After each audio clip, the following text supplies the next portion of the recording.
Welcome back to the Right Wave Audio community. My name is John, and for this video, we continue our Home Theater Amplifier 2022 series, and this time we're covering Outlaw audio.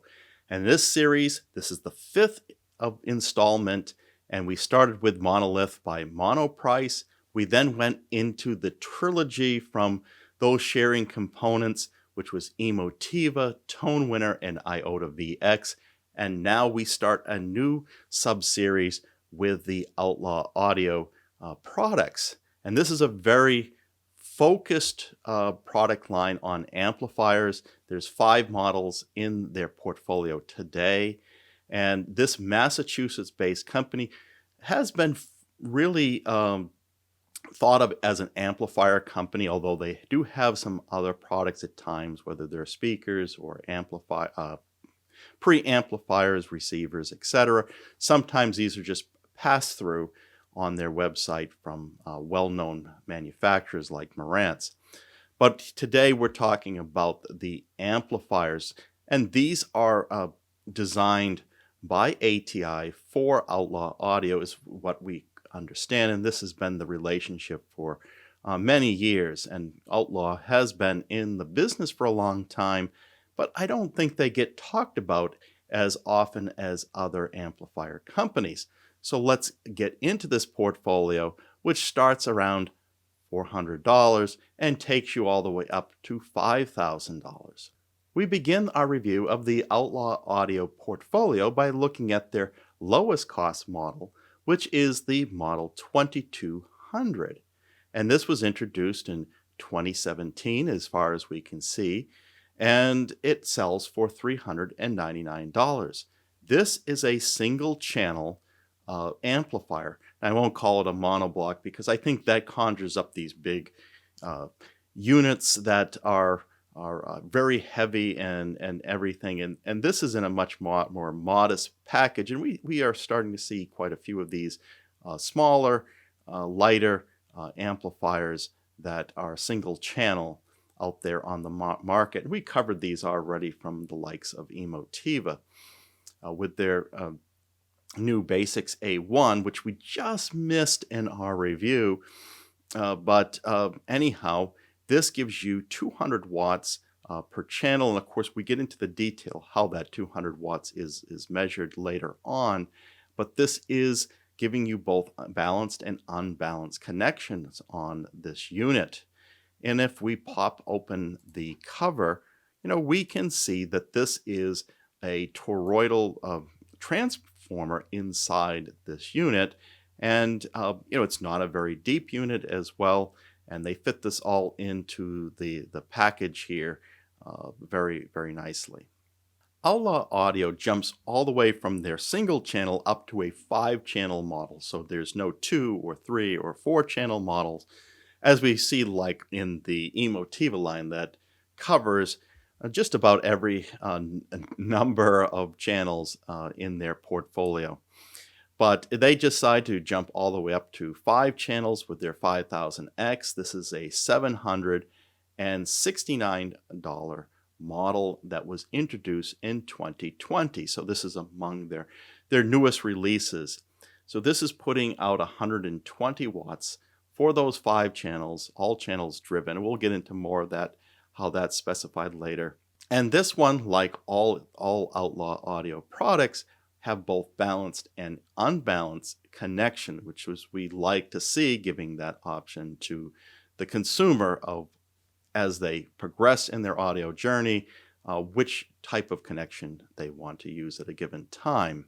Looking inside this model, we don't have a top-down, we have this kind of side view of it, but at least lets you see this modular nature that they have built up. For each channel has its own board, and you can see again the toroidal transformer, which is across the whole product range of Outlaw audio. They have not moved to switch mode power supplies like other companies have. The next model takes that basic design of the 5000X, and with the model 7000X, now we have 2 additional channels for 7 channels of amplification.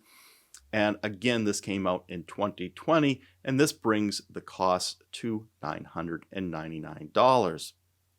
And it's the same layout and everything. And you'll notice with all these Outlaw products that it's a very simple design on the front, just giving you essentially a power button. Looking inside this, we get actually a better view of that concept that the 5000X uses with the 7000X picture that the Outlaw Audio puts on their website. And we can see more clearly that each channel has its own module, how that toroidal is feeding all this, and that there are capacitor banks in here. So this looks like a robust design. And so this is giving you 7 channels at 130 watts. The next model from Outlaw is the Model 7220. Again, this is a 7-channel model, and this one is putting out 220 watts across all 7 channels. And this was introduced in 2018. The layout on the back of this panel is a little different than the 5000 and 7000 models, where you've got 3 channels on the left and 4 channels on the right. So they've got sort of the power supply stuff a little more in the center. So this is a little different design. And so we're looking inside of this, we can see this is the first model that has fans in this. And what we understand, these are fairly quiet fans. I don't know how often they kick on, but they're said to run very slow, and so that keeps the noise down. And these only come on when needed. And of course, they have other cooling methods like the heat sinks and so forth that are in this. But the other change you'll see is not just one toroid, but 2 that are driving this Model 7220. And this one comes out in 2018 and sells for $3,499, which is a big jump over the Model 7000X. So going from $1,000 with the 7000X all the way up to $3,500 with the Model 7220, that is a huge jump. And the big difference here is now you're going to a differential, fully differential design. So you are paying a premium, even though you've got the same number of channels of amplification. And there, of course, it is doing a lot more output power. Going from 130 watts up to 220. So those are some of the justifications in the reason why that they're making this $2,500 jump in price. Now, the last model in their portfolio is the Model 7900, and this is a model they've had for quite some time. And you can see the design language on the front panel is a little different than the completely brushed metal finish on the others. This one has these horizontal lines that intersect the power button, and they've done away with that on the more modern designs. Now, I show that there is a product from Outlaw dating back to 2007. Whether they've made incremental improvements between that, I don't have the background on that. Perhaps some of you know if this is the same exact design from 2007 or if they've made some changes from that initial introduction. But anyhow, this is a product that's been in their portfolio from quite some time. And you can see what really makes this unique is you actually have 2 power connections on the back of it. So 2 separate AC line inputs. And we'll talk more about that later. And so they get back here to that layout where every channel is consecutively laid out, and versus having the power supply in the center. The picture that we have for the inside is only showing a portion of this, but you can see that it's kind of a modular design with each module having some heat sinks in it. There's no fans that we can tell on this, unlike the preceding model, but there are 2 toroidal power supplies as noted with the other. This is the most expensive model in their portfolio. This is $4,499. And again, it is a 7-channel model. So that's giving you 300 watts into those 7 channels. So it is their flagship. Now, looking at these side by side, we'll see a little more clearly on the front how the Model 7900 has the older design language style on there with the horizontal line on that. I'm wondering how much longer they'll go with this 7900. They do show out of stock on their website. So are they getting ready to have an upgraded version of it? Time will tell. But you can see the other models have a very similar design language on here. The power button is slightly different on the 7220, it appears, unless that's just not powered. But the other ones have a little blue halo, it seems, around that. But they're all quite similar and sparsely. There's not much of a cosmetic design to this. It's just really brushed aluminum. Turning them around to the back, we can see the general layouts here. Now, despite the 7220 being separated in the center, it does seem similar to what you'd normally see in there. More exciting, I think, is the top-down view. We can see the 5000X and the 7000X, how they look very similar to their modular design. The Model 2200 makes me think of some of the other entry-level models we've seen from the likes of Emotiva and others. Here we've got a entry-level, low-cost model that is still using a linear toroidal power supply. We do like the use of that. I know some feel that the switch mode power supplies have evolved, but for others, the jury is still out. So let's get into our specifications here and take a look at what they're publishing here. Now, one thing I've noticed about Outlaw Audio, they do seem to be presenting a pretty honest picture when they publish specifications, but they don't always have every spec on every product listed. The input impedance, for example, we're missing data for the 7220. We couldn't find it in their manual. Actually, it's not a manual. I believe it's just a quick start guide. So that was one odd thing, that one model doesn't have a full manual. It's just a quick start guide. So we go to the website and look for specifications, and it had a lot of these values, but it did not have the input impedance like these others.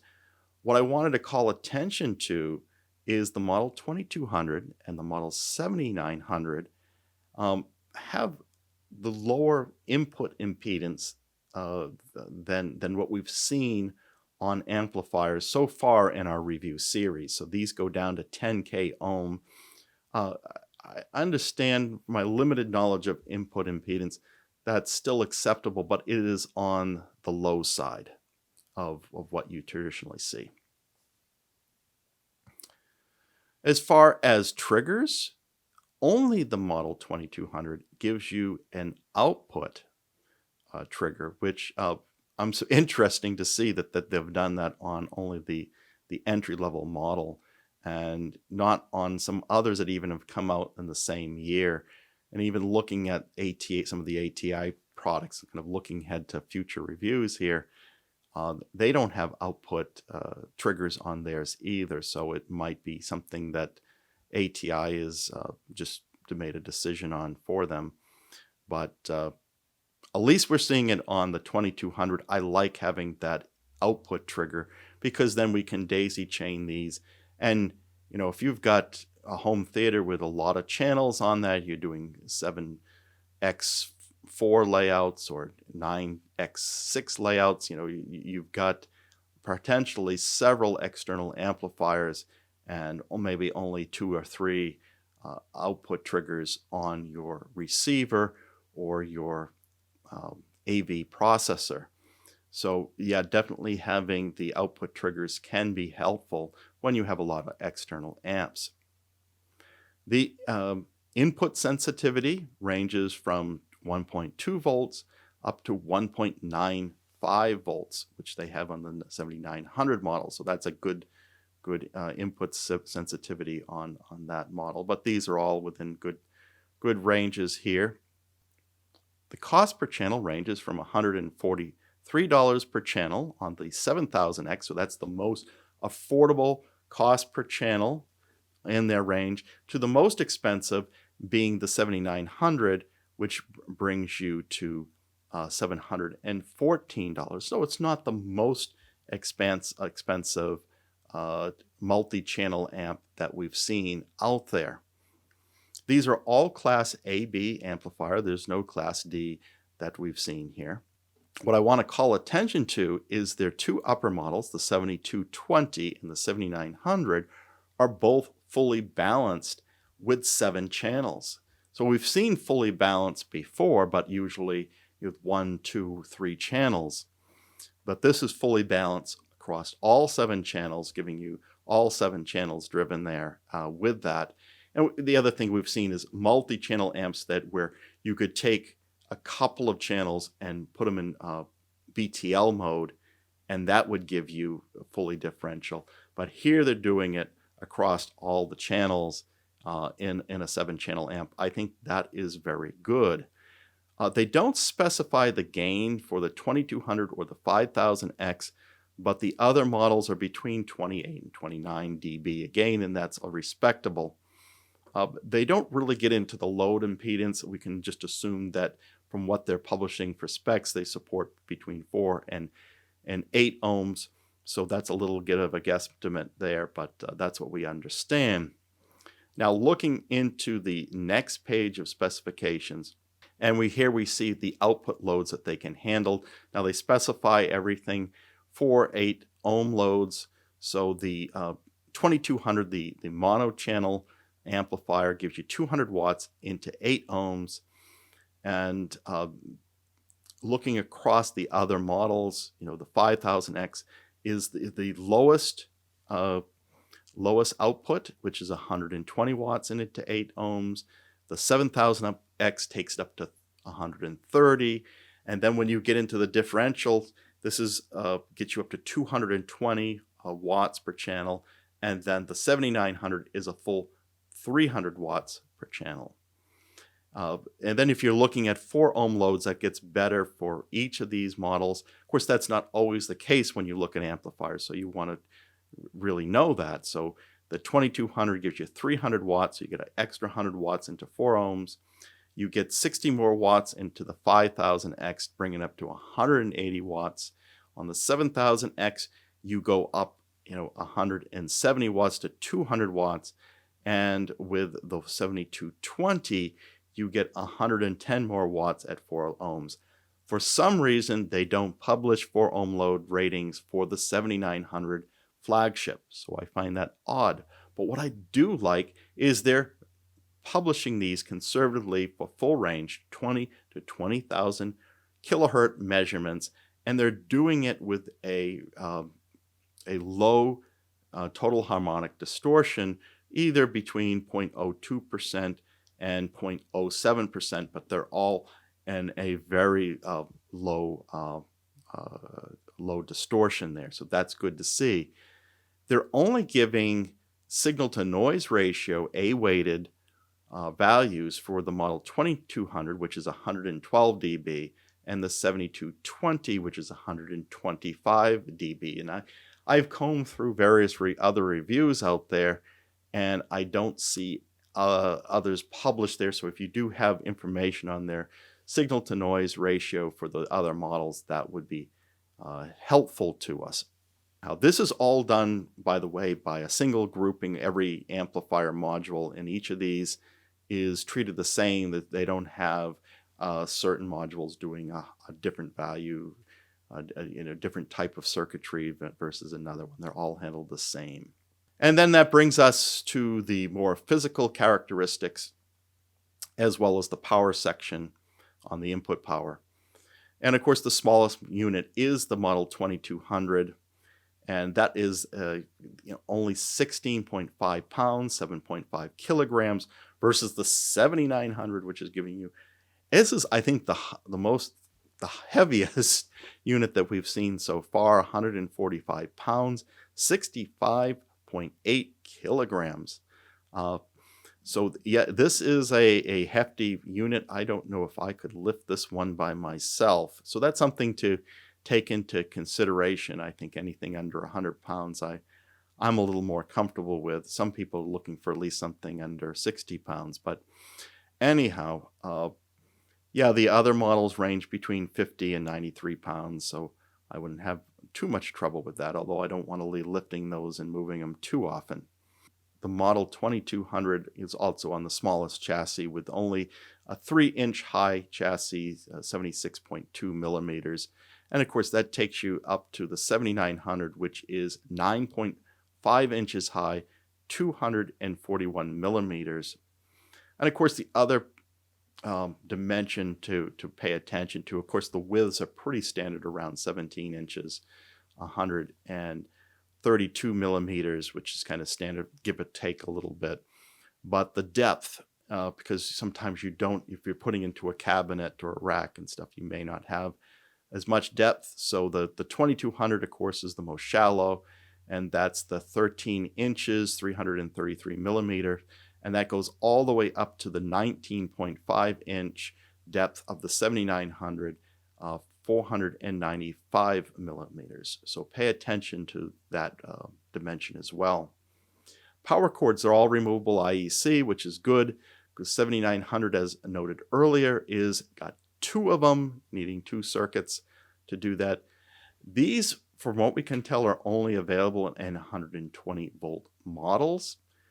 Unlike ATI, which we'll cover again later, which you can configure at the factory.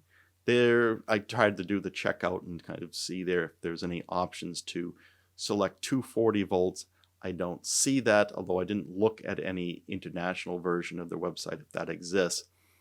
But from what I could tell, you only have one choice, so there's no selection between the voltage. Again, these are all toroidal.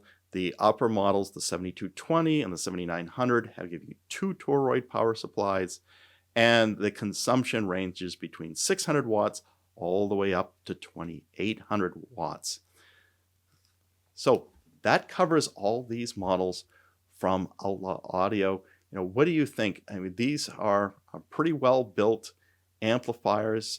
I like the fact that they're measuring these honestly for the specifications. I think they're undercovered in the market. I think there should be some more reviews on these respectable amplifiers out there. So what are your thoughts? Do you respect the fact that these are toroidal designs, or are you comfortable with switch mode power supplies? Are these suiting your needs, or are you looking for more comprehensive portfolios where they're covering down with 2, 3, 4 channel models, or going beyond 7 channels into 9, 11, and 13 or more? I like your thoughts on that. I personally feel that 7 channels is kind of the most I want to put in one package, but I do realize that some of you are trying to fit into more constrained spaces and don't want to have multiple chassis. But I think when you go beyond 7, you start to take on some more compromises at that point. That feedback would be useful to the RipeWave audio community. If you enjoyed this video, please like and subscribe, and consider being a Patreon, going to patreon.com/RipeWave.